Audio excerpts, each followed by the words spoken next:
All of us, even though people, those who are working into the psychological field, or people who are very educated or very good to decision making, most of the time they will fall in prey for mental error, which is called cognitive biases.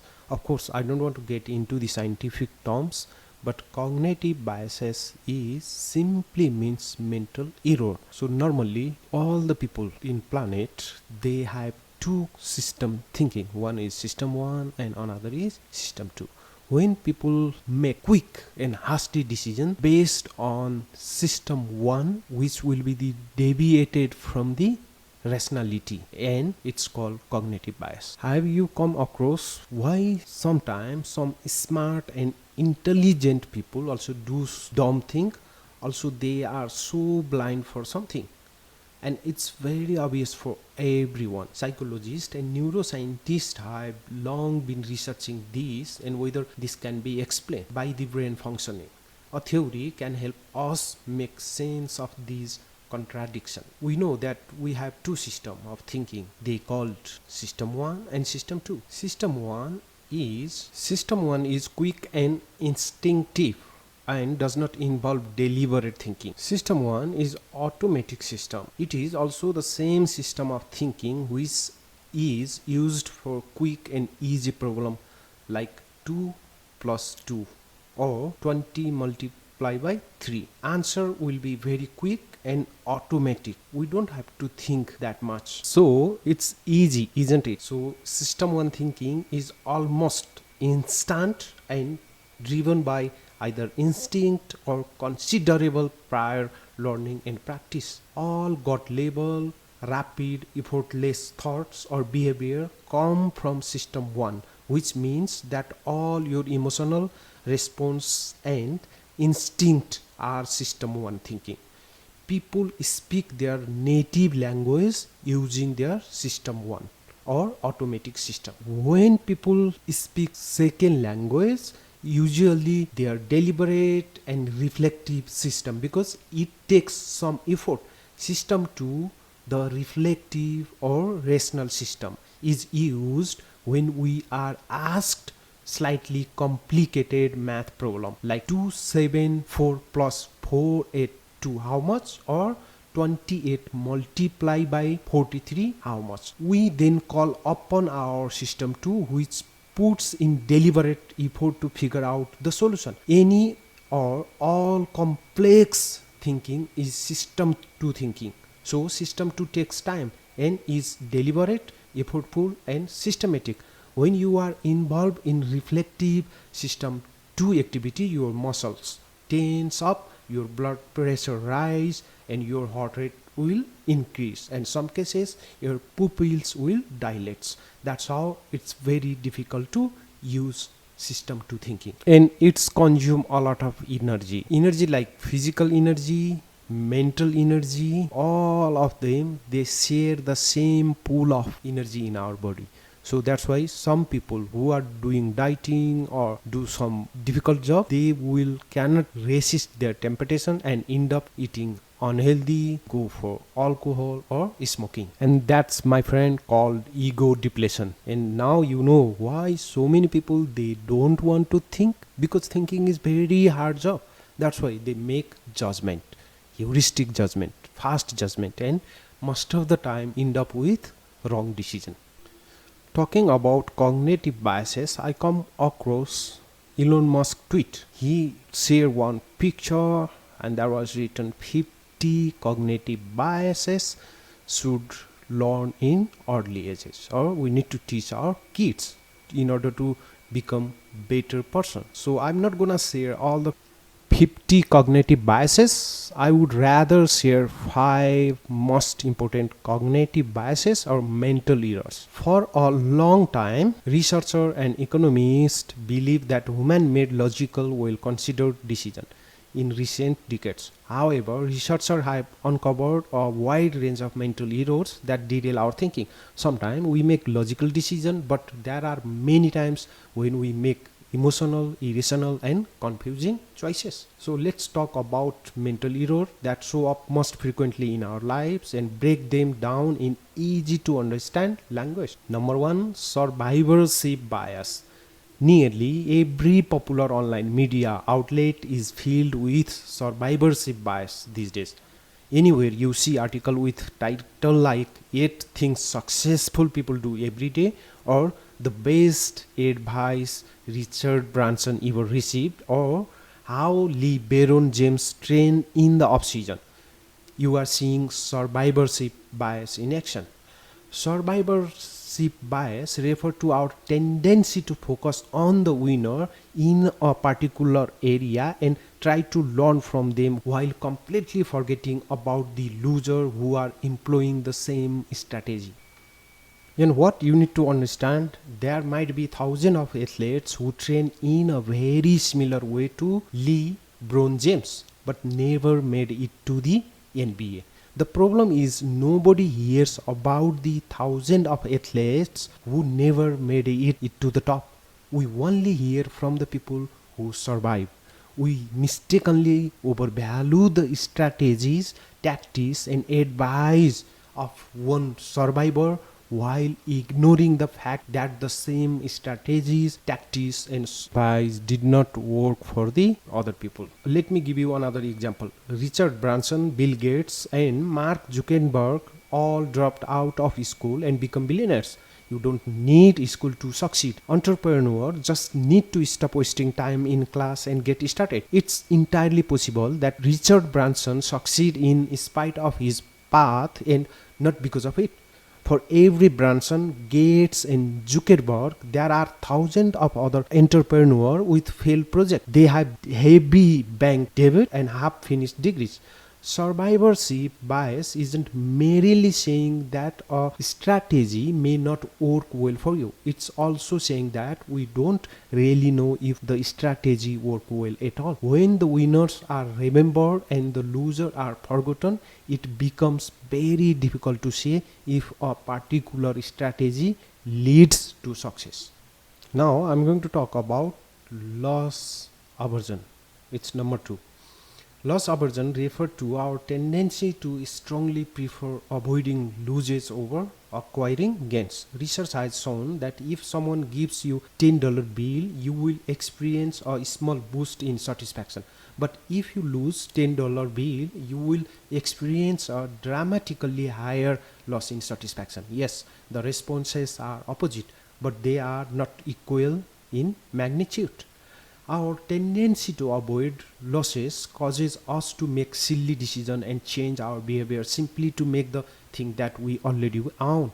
We are wired to feel protective of the things we own, and that can lead us to overvalue these items in comparison with the opposite. For example, if you put a new pair of shoes, it may provide a small boost in pleasure. However, even if you never wear the shoes, giving them away a few months later might be incredibly painful.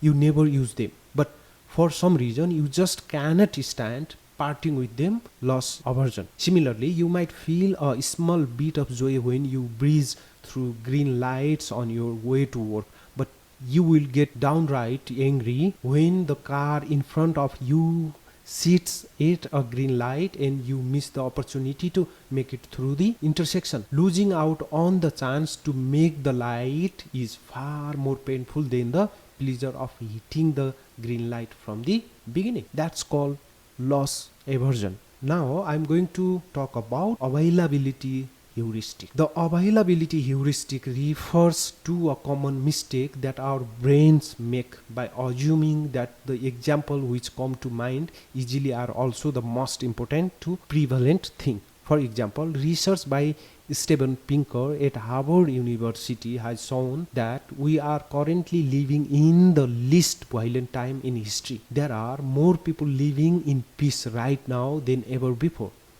The rates of homicide, rape, sexual assault, and child abuse are all falling.